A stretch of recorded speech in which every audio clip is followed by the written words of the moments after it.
Hey, I wrote some bullet points in regards to the black man and the black woman, the black boy, the black girl experience in America, and I think in just the world, period. It's not just America at this point, which I'm thinking we're all noticing, but who knows? Because some people don't fucking notice shit.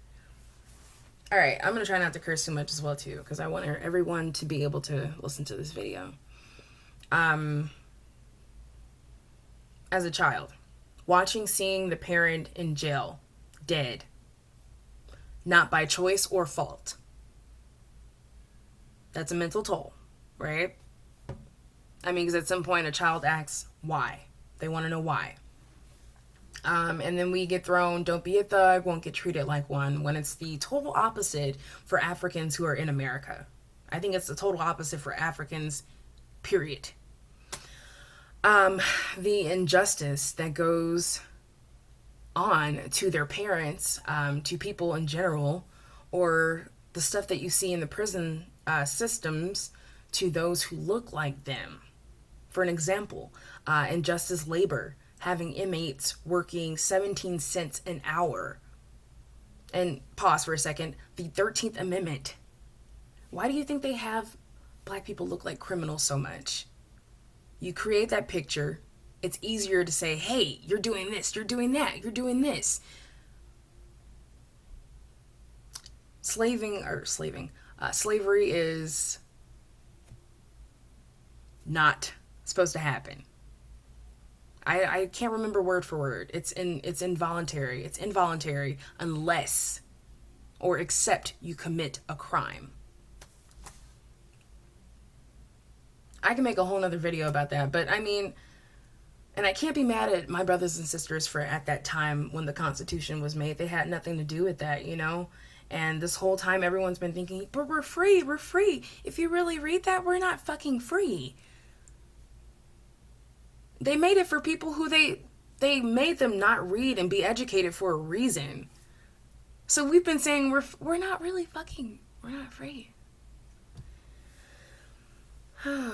Yeah, so getting paid 17 cents an hour, learning how to make huge projects, equipment for the world, America.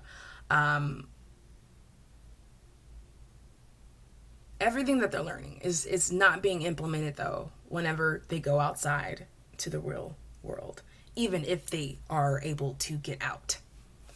And it's due to not only how they look and how they speak, how they articulate themselves, but it's also their background history. And if people are getting illegally arrested, unlawfully arrested, then don't you think their background's going to say some bullshit? But that doesn't matter. That doesn't matter. It's already on there, right? But that's such a coincidence. The injustice that they see in their community, I'm still talking about the young black men, the injustice that they see in their community and now see it on social media. How does that not create a certain narrative for law enforcement on black men and women and children, let alone a child? Boom. Whether he is 7 years old or 30 years old, the system shows itself very well for what it's supposed to be for a black man or woman in America. Regardless of behavior, it will show it. It will show itself. You can walk down the street and get killed. You can be a good person. We've seen that with Elijah. You can be a beautiful human being. They don't like you. They don't, yeah. Your life is over. Your life is over just because of that. What are you expecting from us, from them, from whatever? Like, what are you expecting at that point? Witnessing Trayvon Martin, Tamir Rice, or the young girl, Philando Castile, the young girl who seen her father get shot in the driver's seat with her mother in the passenger seat screaming.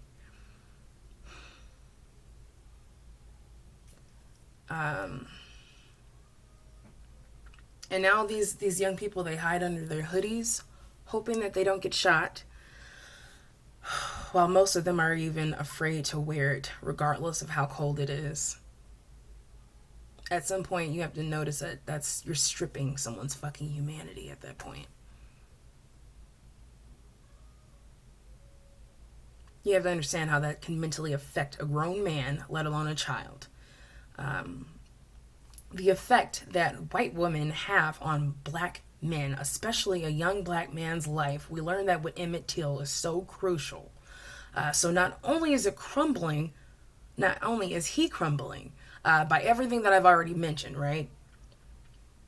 But you're looking at a large white man with power, all of these large white men with power, just waiting. They are waiting for you to become of age, just like your father, so they can handle you however they feel is best. Where is the constant, steady love at some point? Where is the constant love for someone who even looks like him? You'd hope it'd be at home, but if you do the math, right? And if they're constantly taking out our mothers and fathers, where is it? And then you send them to a shitty school because you have them in the poverty neighborhood, so they're getting half-ass education, they're getting half-ass resources. Where is the fucking love on the streets? Why? Because other people feel how they feel, so they connect, they migrate, they become, y'all call them gangs. It is a gang, but a gang isn't necessarily negative. They have gangs who play fucking Xboxes all day. These are men. It's supposed to be a brotherhood. They are supposed to protect and serve the people in their neighborhood. That's what gangs were originally for. It's a whole nother fucking subject. The music. The music is a device for the system. It's definitely part of the system. It has to be when it comes to oppression. It definitely is. You hear it. You can hear it. You can smell it at this point. You've heard our ancestors get called the N-word. You heard the other word, N-I-G-G-A, the short one too, all by the oppressor.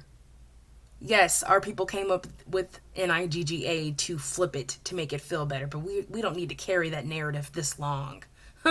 And now friends and family members are saying it. They say it in good conversations, and they also say it when they're in heated conversations.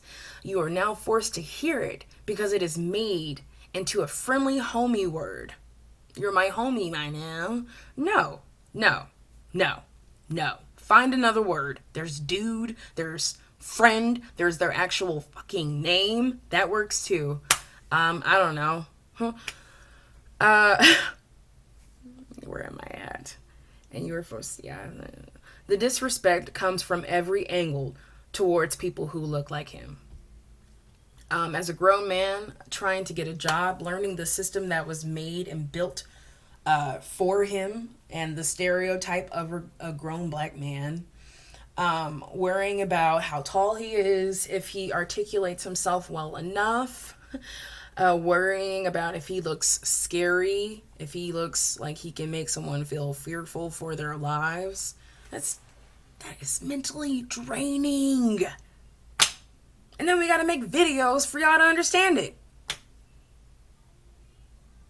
It's crazy. Like, God, our maker, literally has created and made us to all live our lives, and we are sitting here trying to prove that we are human rather than just living our damn lives. That is tiring. So don't you dare tell us that we need to fucking forget racism. No, it needs to be implemented in the fucking America, in this world, that we all need to forget it after everything has been acknowledged. Can you do that? I understand that you could forget it, but can you acknowledge it? I don't need you to get on your knees. I don't need you to become my slave. I don't need you to say sorry. Acknowledge it. Systematically change it. I don't give a about your sorry. Sorry doesn't do anything. Having to deal with disrespect from coworkers, people just saying things that's not really respectful. Bringing the matters to corporate and being told that you're creating drama when really you're bringing awareness to hate crime. Just gotta suck it up. Something that men do, unfortunately, a lot, but especially the black man. Being tested on a daily basis, the illegal arrest, and the killings that you see, the black man still has to carry on and handle and take care of his mindset, his family, and everyone around him just like any other human. But in the midst of all of this, sounds easy, huh? Now, the black woman. Being born into a world where you are looked at as less than, behind a man, rather than on the side of him, possibly in front of him. As a young woman, learning to behave a certain way, act accordingly, keeping our clothes and legs a certain way, a black girl has to learn all of that. Everything but herself.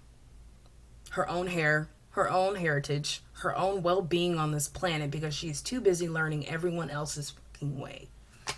Too busy keeping her hair so straight, over straightening every inch of her crown,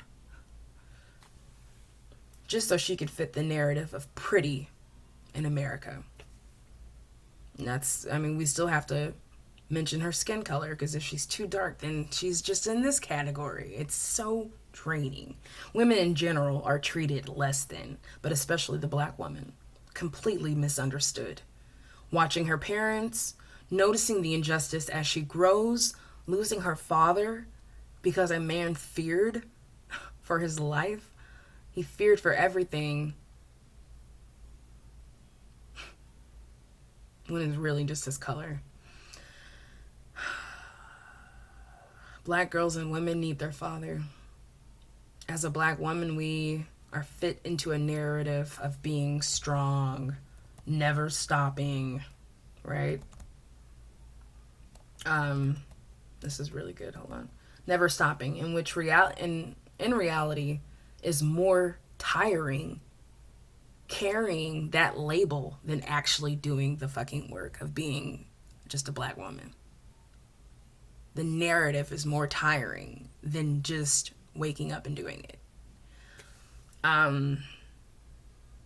We can cry. We have tears. We have pain. We do. I know that back then they thought that we had no pain. We had none of this weird stuff, but we do. We are human. I wonder if half of those people who feel that way, do you feel that way when you need a heart? Do you feel that way when you need plasma? Do you ask, is this black people plasma? I don't want it. Do you say that? I doubt your bitch ass does.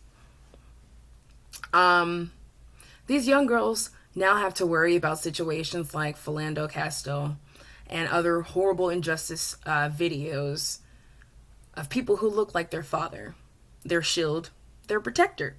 A young black woman knowing more about perm and weave and etc. rather than her actual freaking roots, right? Yes, your hair can do this, sis. Your hair can do this. It can do that, right? But we don't know that. Okay. I hope I didn't look crazy doing that. Than her actual roots. Then when being confronted with her actual original roots, she is gained with self-hate. And do we really wonder why? If we are not worthy for our hair that our maker has put into our roots, I don't believe we deserve to have it. Take the time to learn your hair. You take the time to learn everything else when it comes to hair. Take the time to learn yours. I promise you, you will love it.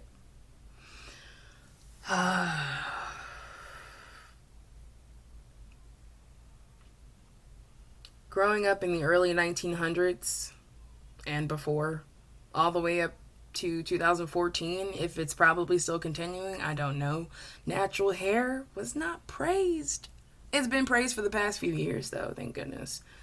And I'm taking full advantage. And I hope that a lot of people are. I've seen a lot, so. Growing up having to be made fun of our lips, how big they are, or how big our butt is. Meanwhile, in 2020, we have women who are getting surgery done just to look like our natural selves. Those are my thighs. Them good old cornbread thighs. That used to be such an embarrassment at some point. Why? Because we didn't fit the stick figure, blonde hair, blue eyed. Why? Yeah.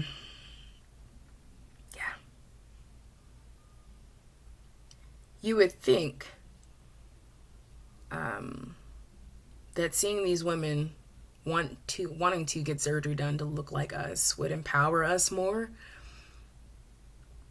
It does for some of us, for the most, but majority are set in stone for looking like someone else when they get older, which is sad. Do you think self-love was implemented? Or do you think if self-love was implemented, that they would still feel the same way, these young black women? The music era for black women is horrible. I feel as if it went down in the late 90s between Uncle Luke and his freedom speech and hip-hop, Lil' Kim, Trina, the early 2000s, all the way up till now. We have Cardi B, Nicki, Meg. Nothing empowering for our young women. Nothing like Queen Latifah, MC Lyte, Lauryn Hill. The list goes on of empowered artists. Women like Lauryn Hill, men like Wale, who are dark chocolate with natural roots, locks, and honest and in tune with the world and what it is to be this, rather than just either rich or poor or broke. They go unnoticed. They go unnoticed because they do not fit the narrative of the system. They don't help build more prisons. They help empower and make you feel like I can be something else besides what the white man and what the world has created me to look like and be. Yeah, they go unnoticed. At this point, you've endured so much just being a young woman in America, from the sexual harassments walking down the street, in Walmart, everywhere, any store, oh, I'm sorry, the pass, the touch, the, hey, can I talk to you? And do you need a ride home? Oh my goodness, all that bullshit. The early advancements these older men always try to give. But now being an adult, trying to make it in the world, you're noticing that you're paid less than the white man.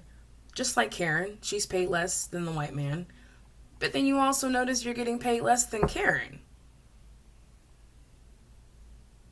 Damn. I'm not saying this brings down every black woman. Because like I said, we make it regardless, right? But majority, it does bring us down. Let's just be real with it, Hopefully we can be real about that. So this is it. This is my last paragraph. So for those who continuously bring up black on black this and that, I need you to reflect on everything that I mentioned to you today. If you cannot put yourself in the idea of having to deal with these situations every day for decades and years, then I truly feel sorry for you. At some point, you have to learn how to empathize and have compassion. If you can do that for a damn dog, then you need to do it for people who are human. Okay? There is no need for a violin, because Africans in America, Africans period, we are made to make it.